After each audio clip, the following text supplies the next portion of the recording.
예, 안녕하십니까. 충남대학교 법학전문대학원 명예교수 김소영입니다.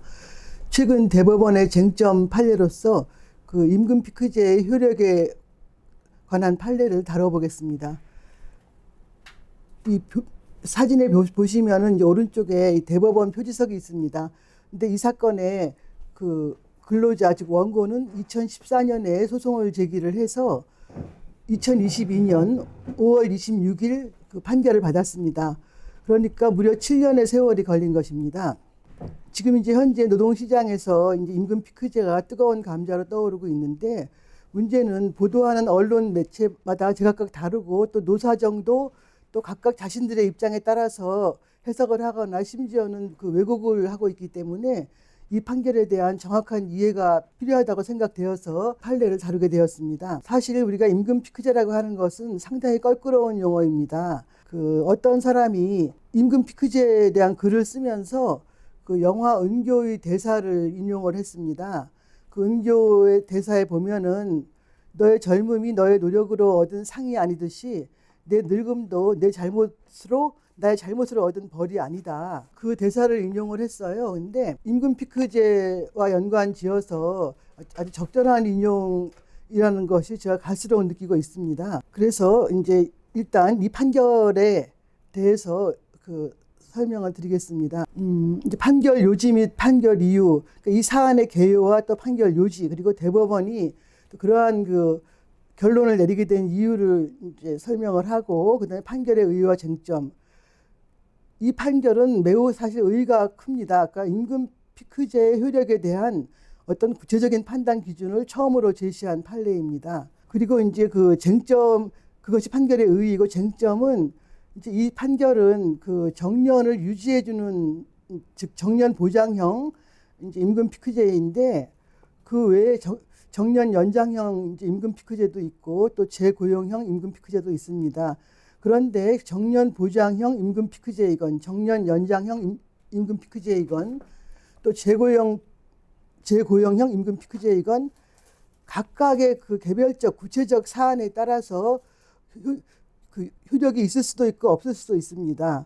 그래서 이제 이 부분에서는 각각 대표 판례와 관련지어서 예시를 하면서 설명을 드리겠습니다. 이거 판결의 파급 효과와 전망.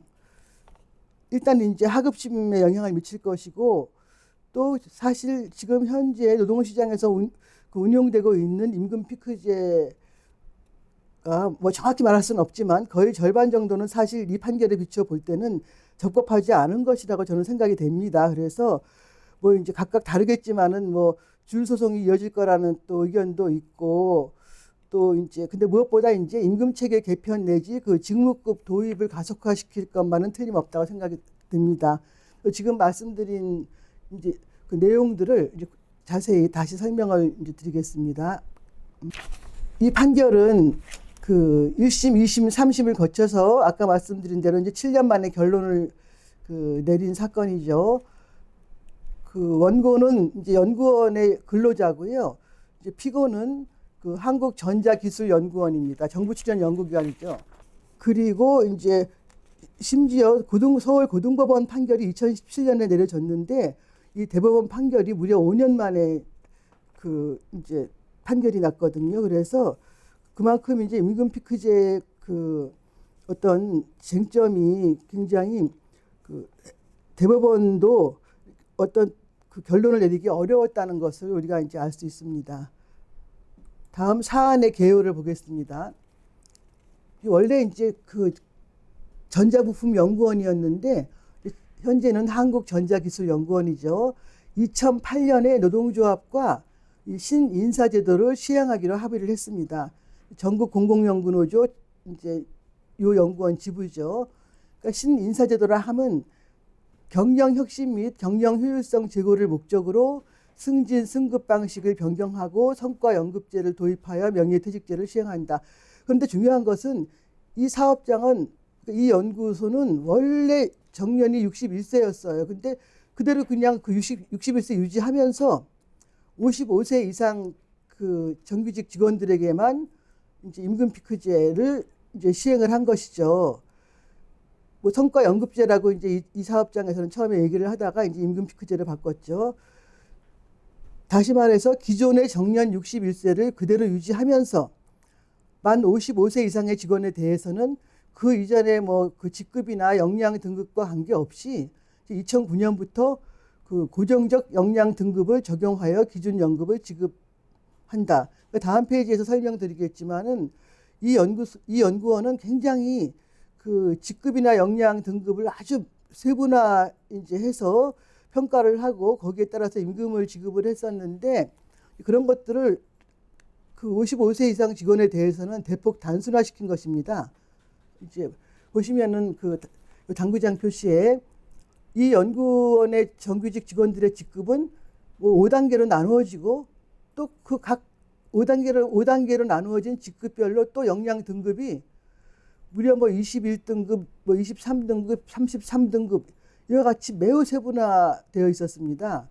그런데 이 원고는 이제 2014년에 그 소송을 제기했던 이 원고가 1955년생이더라고요, 보니까. 근데 이 원고는 그 2014년에 소송을 제기를 했는데 이 원고의 주장은 뭔가 하면은 그 성과연급제, 소위 임금피크제 도입으로 인해서 월 93만 원에서 283만 원 사이에 그 임금이 감액되는 그 결과가 초래되었습니다. 이 근로자에게.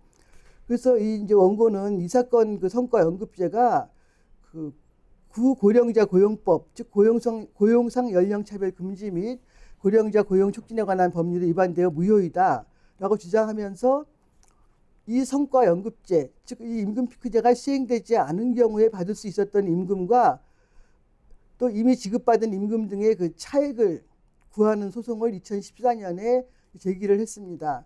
근데 1심, 2심 모두 이 사건 성과연급제는 합리적 이유 없는 연령차별로 무효라고 판단했습니다. 그러니까 1심, 2심, 그 다음에 최종 대법원 판결 전부 다 이 연구원의 임금피크제는 합리적 이유 없는 연령차별로 무효라고 판단을 한 거죠. 이제 무려 7년이 걸렸지만은 그 정년은 그대로 정년을 연장해 준 것도 아니고 정년을 그대로 유지하면서 이제 임금만 이렇게 감액되는 이제 결과를 이제 나왔던 것이죠. 이 구고용상 연령차별 금지 및 고령자 고용 촉진에 관한 법률, 이건 2020년 5월 26일 법률로 개정되기 전에 이제 우리가 법을 말하는 것입니다. 그래서 이 사안의 쟁점은 계속 이 소송의 쟁점은 딱 두 가지였습니다. 그 구고령자 고용법 제4조의 4 제1항 2호, 그러니까 연령을 이유로 합리적 이유 없이 연령을 이유로 차별하지 말라는 그 규정이 강행 규정인가. 두 번째는 이 사건의 이 전자기술연구원이죠. 이 한국전자기술연구원의 성과연급제, 임금피크제가 그와 같은 그 구고령자 고용법에서 금지하고 있는 차별인가, 즉 연령을 이유로 한 합리적 이유 없는 차별인가. 그러니까 연령을 이유로, 그다음에 합리적 이유, 두 가지죠, 그렇죠? 연령을 이유로 한 합리적 이유 없는 차별에 해당하는지, 이 두 가지가 이제 이 소송의 계속 쟁점이었는데, 이 법 규정을 보시면은 사업주는 뭐 모집 채용, 뭐 임금, 뭐 퇴직 해고 등등 분야에서 모든 그 중요한 근로조건에서 합리적 이유 없이 연령을 이유로 차별해서는 안 된다. 그리고 2항에서는 제1항을 적용할 때 합리적 이유 없이 연령 외의 기준을 적용하여 특정 연령 집단에 특히 불리한 결과를 초래하는 경우에는 연령차별로 본다. 이 두 가지가 계속 쟁점이었습니다. 그래서 사안의 개요와 또 이 소송 사건의 쟁점을 말씀드렸고, 다음 판결 요지를 말씀드리겠습니다. 그러니까 판결 요지는 역시 그 두 가지 쟁점에 대한 이제 답을 대법원이 내놓은 것이죠. 첫 번째 이제 쟁점에 대한 대법원의 답입니다.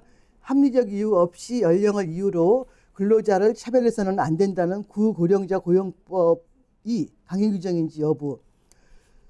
근데 그 대법원은 이게 이제 국가인권위원회의 관련 규정들의 내용과 그 밑에 보시면은 당구장 표시에 이제 연령 차별을 당한 사람은 이제 국가인권위원회에 진정할 수 있고, 또 국가인권위원회는 또 그 뭐 권고를 하고, 그러면 노동부 장관은 또 해당 사업주에게 차별한 사업주에게 시정 명령을 내릴 수 있고, 또 그 시정명령을 이행하지 아니하면 또 과태료를 부과하고 다시 올라와서 이러한 국가인권위원회의 관련 규정들의 내용과 또 그다음에 그 고용의 영역에서 연령을 이유로 한 차별을 금지해서 헌법상 평등권을 실질적으로 구현하려는 그 이제 요 해당 규정의 입법 취지를 고려하면 이것은 강행 규정에 해당한다. 따라서 단체 협약이나 취업 규칙 또는 근로계약에서 이에 반하는 내용을 정한 조항은 무효이다. 그러니까 당사자의 의사에 의해서 이것을 그 달리 정할 수가 없다는 얘기죠. 그래서 첫 번째 쟁점은 이제 그와 같이 대법원이 결론을 내렸고, 중요한 것은 이 소송에서 두 번째 쟁점이죠. 그러니까 이 한국전자기술연구원의 임금 피크제가 연령을 이유로 한 합리적 이유 없는 차별에 해당하는지 여부.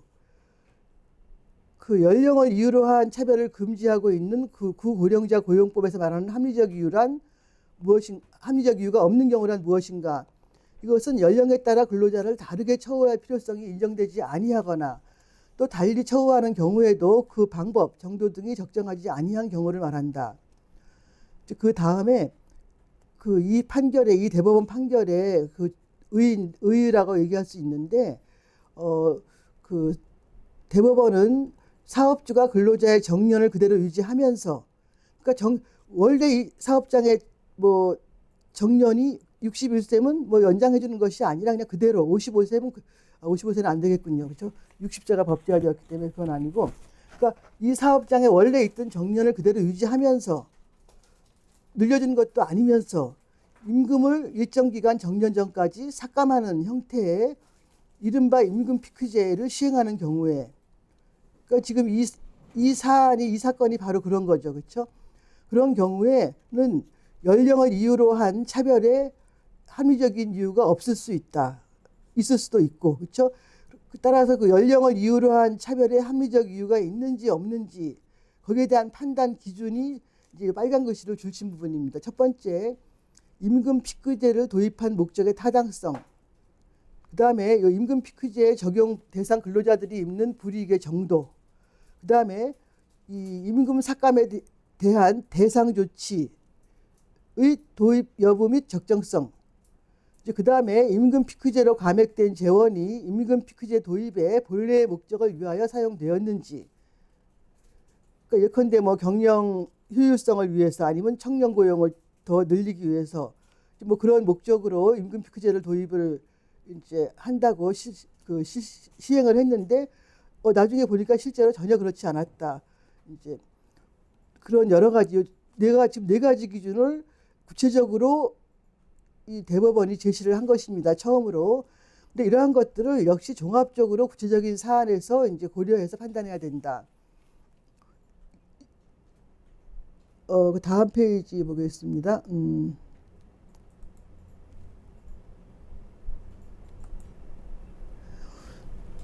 그러니까 지금까지 말씀드린 것이 판결 요지고요. 그렇다면 대법원이 그와 같은 결론을 내린 이유, 판결의 이유가 중요하지 않겠습니까?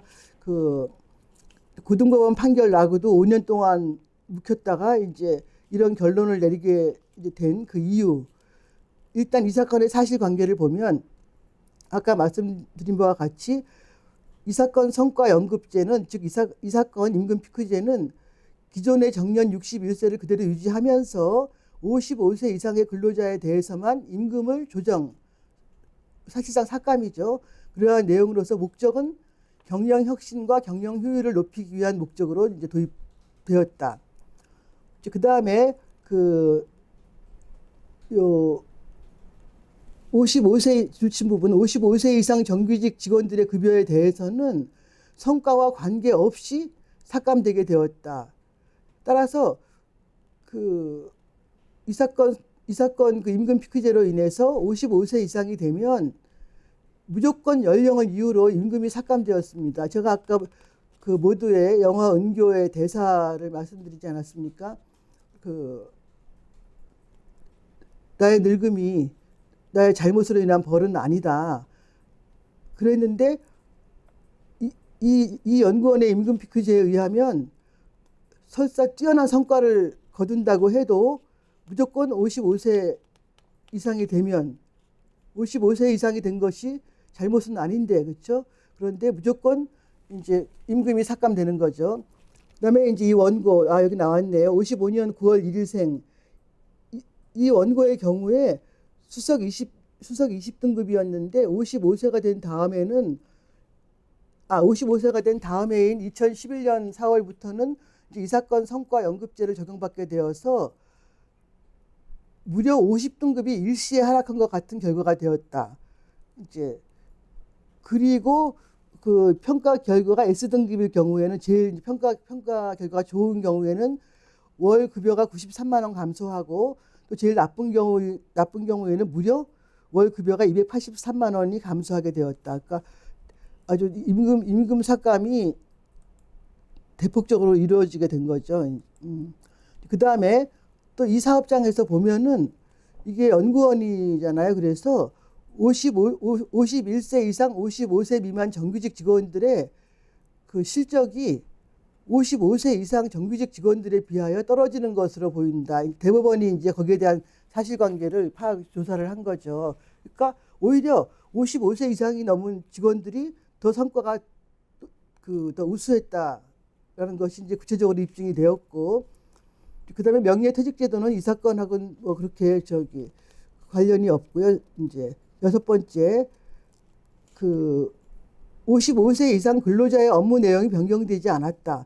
그러니까 임금을 그렇게 삭감시키려면 업무 내용의 변경 또는 뭐 근로시간 단축 이러한 것들이 따라줘야 되는데 일은 그대로 하고 오히려 그 55세 이하의 근로자들보다 더 뛰어난 성과를 다 거뒀다는 거죠. 이제 그래서 밑에 줄친 부분 지난 글씨 보시면 성과 연급제를 시행함에 따라서 구체적으로 목표 수준이 어떻게 낮게 설정되어서 업무량이 감소한다는 것인지를 알 수 있는 자료가 없다. 그러니까 대법원이 그에 대해서 이제 인정을 하지 않은 거죠. 그래서 지금까지 말씀드린 6가지가 이제 이 사안의 사실관계고요. 그래서 대법원은 다음과 같이 이제 판시를 했습니다. 이와 같은 사실관계에 나타난 다음과 같은 사정들을 종합하여 보면 이 사건 성과 연급제는 연령을 이유로 임금 분야에서 그 원고 즉 근로자를 차별하는 것으로 그 차별에 합리적 이유가 있다고 볼 수 없다. 첫 번째 이 사건 이제 결론이죠. 첫 번째 이 사건 성과 연급제는 오로지 피고의 인건비 즉 이 연구원의 인건비 부담을 완화하고 실적 달성률을 높이기 위한 목적으로 도입된 것으로 보인다. 그런데 오히려 51세 이상 55세 미만 그러니까 임금 피크제에 적용받지 않는 55세 미만의 근로자들이 오히려 성적이 더 목표 대비 실적 달성률이 더 떨어진다는 것을 떨어졌기 때문에 이것을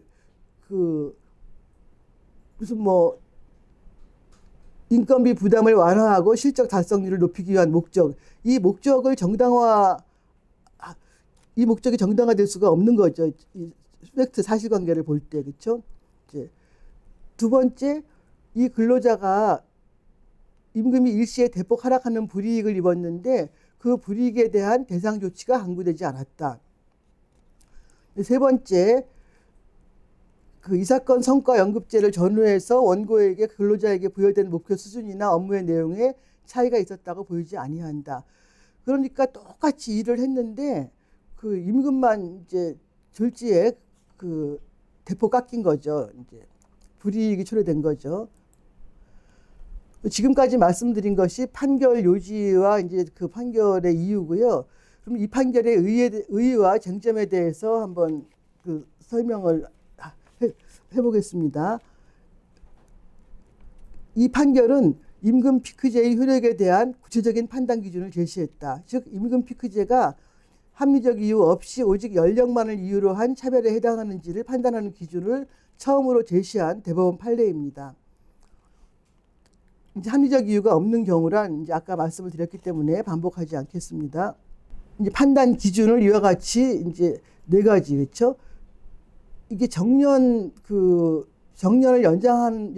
연장형 지금 임금 피크제가 아니라 이 판례는 정년 유지형, 원래 그 사업장에 정해져 있던 정년 보장, 정년은 그대로 유지하면서 그 다만 임금만 삭감하는 형태의 임금 피크제를 시행하는 경우에 그 이 연령 차별 금지 규정에 위반되는가 안 되는가 이제 거기에 대한 판단 기준이죠. 그래서 아까 이제 그 반복해서 설명드린 바와 같이 임금 피크제 도입 목적이 타당한가, 또 임금 피크제 적용 대상 근로자들이 입는 불이익이 어느 정도인가, 너무 과도한가 아닌가, 그다음에 임금 삭감에 대한 대상 조치의 도입 여부, 도입을 했는가, 그렇죠? 도입을 했다면 그것은 적정한가, 이제 그다음에 네 번째, 이제 임금 피크제로 감액된 재원이 임금 피크제 도입의 본래 목적을 위하여 사용되었는지, 뭐 다시 판례를 예시하면서 이제 요 네 가지 기준을 이제 다시 좀 설명을 드리도록 하겠습니다. 이제 이 판결이 이제 던진 어떤 노동법적 쟁점이라고 할까 이제 이런 것인데요. 그 임금 피크제의 유형과 효력이라는 소제목을 달아서 설명을 하도록 해보겠습니다. 이제 임금 피크제의 유형에는 정년 유지형, 정년 보장형, 그다음에 정년 연장형, 그다음에 재고용형이 있습니다. 그러니까 일본 같은 경우 원래 임금 피크제가 이제 일본에서 그 도입된 거잖아요. 근데 일본은 노동력이 이제 부족하기 때문에 거의 정년 연장형이나 재고용형이죠. 근데 우리나라에서는 이것이 정년 연장형이 아니라 거의 정년 유지형, 정년 보장형입니다. 정년을 유지하면서 이제 임금을 일정 기간부터 삭감하는 것이죠. 정년 유지형, 지금 우리가 다룬 이 판례죠. 즉, 뭐 단체 협약이나 취업 규칙에서 정한 정년을 보장하되 정년 전 일정 시점부터 임금을 조정하는 이제 임금 피크제죠. 이 경우에 합리적 이유 없이 연령을 차별한다면 무효가 되는 것입니다. 따라서 정년 유지를 하면서 정년을 그대로 놔두면서 임금을 삭감하는 임금 피크제가 전부 무효인 것도 아니고 또 전부 효력이 있는 것도 아닙니다. 구체적인 케이스에서 아까 이번 이 판례가 제시한 판단 기준에 따라서 일일이 이제 케이스 바이 케이스를 판단을 해봐야 하는 것입니다. 정년 연장형, 그렇다면 정년 연장형은 정년을 연장하는 대신 이제 그 기존의 정년 수년 전부터, 그러니까 아니면 딱 그 정년 후부터 임금을 이제 조정하는 제도이죠. 근데 이 경우에 그렇다고 해서 정년을 연장해 준다고 해서 이 정년 연장형 임금 피크제가 또 전부 효력이 있는 것도 아닙니다. 그 다음 페이지에 설명을 드리겠지만은 이게 이 판례가 대교 학습지교사 판례인데, 그러니까 이 명목상의 임금 피크제이지만 사실은 이제 인건비를 줄이기 위해서 이제 너무 과도하게 줄이거나 아니면 사실상 근로자를 쫓아내기 위한 목적인 경우에는 이제 무효가 되는 거죠. 그래서 우리가 정년 유지형이든 정년 유지형이든 정년 연장형이든 그 효력은 일일이 그 사례에서 사안별로 따져보아야 하는 것입니다. 이 재고용형도 마찬가지입니다. 재고용도 마찬가지고 거의 일본의 그 임금 피크제가 재고용형 내지 정년 연장형이라고 할 수 있고요. 그 다음 페이지에 보시면 이제 좀 아까 말씀드린 그 대교 학습지 회사 대교 사건입니다. 그 정년 연장형 임금 피크제이지만 무효로 인정되었습니다. 여기 이제 2021년 9월 8일 고등법원 판례인데 상고기관이 아니라 상고기간 도가로 해서 오자입니다. 상고기간이 도가되어서 이제 2021년 9월 30날 확정된 판례입니다. 이제 법원은 이 사례에서 근로자에게 일방적 불이익을 가하는 내용으로만 설계되어 있고 또 임금 삭감이 근로의 질이나 양과 무관하게 결정되고 어느 정도 나이가 되면 또 그다음에 그 승급을 했는가 안 했는가에 따라서 연동되어서 사실상 근로자를 퇴출하려는 의도의 임금 피크제는 무효이다. 이게 정년을 겨우 2년 연장해 주는 대신 빠르면 44세부터 아니면 이제 그 다음 연차별로 최대 임금을 50%까지 삭감하는, 이건 뭐 너무 그 효력을 인정할 수 없는 이제 극명한 이제 그 불법 불법적인 임금 피크제이죠. 그러니까 이제 상고를 하지 않았겠죠. 그러나 반면에 최근에 며칠 전이네요, 그렇죠? 그 하급심 판례인데 이 KT 사건 판례의 경우에는 이 근로자들이 1,300명이 패소했습니다. 이제 KT 회사가 이제 승소를 했는데 요 서울중앙지법 판결에서 이 KT와 KT 노동조합은 2014년 4월 그 다음 해부터 임금 피크제를 도입하기로 합의를 하고 기존의 정년이 만 58세였는데 60세로 연장을 하되 56세부터 59세까지 4년 동안 임금을 매년 10%씩 최대 40% 삭감하는 임금 피크제를 적용하기로 했습니다. 그러니까 노동조합이 동의를 해준 거예요.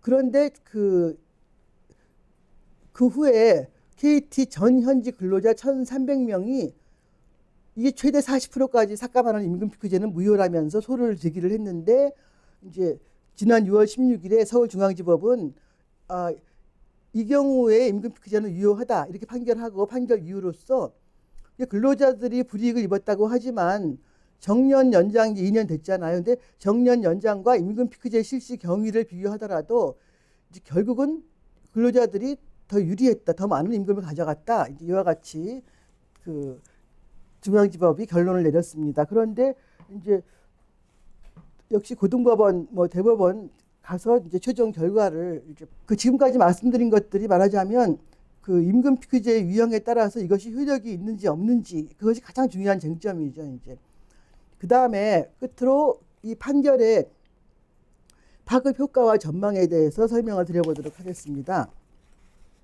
기재부가 이제 2015년 그 정부 지침을 내려서 이 공공기관의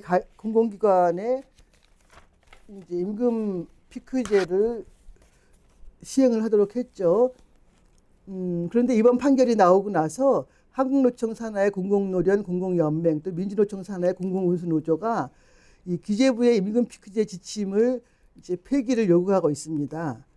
그런데 기재부 자체도 그 자기들이 무슨 기재부가 공공기관 임금 피크제 정책 효과 분석 이런 걸 만들었는데 요거를 2020년 경사노위에 공공기관위원회가 있거든요. 거기에 제출을 했어요. 본인들이 고백을 한 거예요.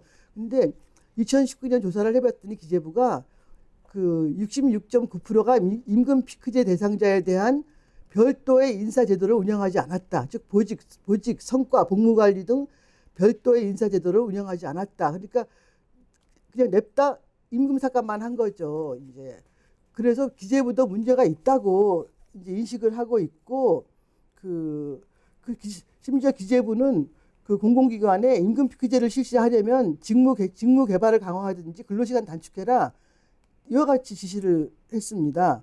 이제 그렇기 때문에 지금 공공기관 노동조합들은 이게 개별적인 소송보다는 이게 노정교섭을 하려고 생각을 하고 있습니다. 왜냐하면 소송의 경우에 이제 임금채권 소멸시효가 있지 않습니까? 그래서 이 오타가 계속 나왔네요. 그러니까 소송의 제기보다는 이게 노정교섭을, 그러니까 새 윤석열 정부를 상대로 이제 그 노정교섭을 해서 임금 피크제를 좀 약화시키거나 아니면 제도를 개선하거나 이제 그런 걸 요구하려고 하는데 사실 공공기관뿐만 아니라 이제 국책연구기관도 공공기관에 들어가겠군요. 국책연구기관 같은데 보면은 연구원에 따라 다르지만은 정년 보장형인데 업무량은 변화가 없는 경우도 있습니다. 이제 그리고 공공기관은 아니지만 지금 KB국민은행이죠. 그러니까 금융노조 산하의 KB국민은행 지부가 이제 임금 피크제 집단 소송인단을 지금 모집하고 있다고 합니다. 그래서 지금 제가 소개해드리고 있는 이 대법원 판결의 파장 효과가 사실은 만만치는 않습니다. 이제 그 다음에 보시면은 이제 양대 노총은 이제 당연히 임금 삭감 없는 임금 피크제를 예전부터 요구했고 또 이 판결로 인해서 더 강력히 요구하고 있고, 근데 이제 일선 노동조합 차원에서 일선 사업장 노동조합 차원에서는 이제 임금협상이나 단체협상의 지렛대로 이제 이 판결을 활용하거나 이제 또 소송을 제기를 하려고 이제 하는데, 문제는 아까 처음에도 말씀드린 바와 같이 이게 이번 지난달 26일 날 나온 이 대법원 판결에 대해서 그 사실은 그 많이 이해를 부정확하게 하고 있거나 심지어는 자신들의 입장에 따라서 왜곡시키기도 하고 또 과장하기도 하고, 이제 그럼에도 불구하고 그 향후 개별 사업장을 중심으로 소송 증가가 예상되고